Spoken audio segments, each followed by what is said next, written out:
Hello everyone, today I'll be showing you how to multiply numbers here in Excel. So this is really easy. What we are going to do is, for example, create a table in which we are going to put the first number, the second number, and then the result that we want to be multiplied, right?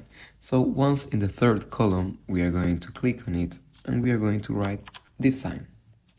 Once that we have done this, what we are going to do is to press the first number. And now I'm going to write down the multiplier sign, right? So I'm going to click on the second number which I want to multiply the first one. And then if I press enter, so now this one is in currency mode, but I can change it really easy. So as you can see, all the first column is going to be multiplied by the second one. And I'm going to have the results right here. So you know, it is as basic as that.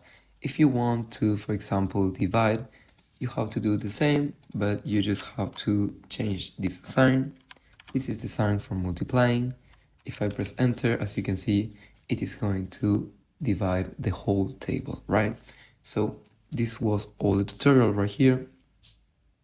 So that was the tutorial. If you have any question or any suggestion, please leave it in the comments below. We hope this tutorial has helped you. If you want to see more videos like this one, we invite you to subscribe to our channel.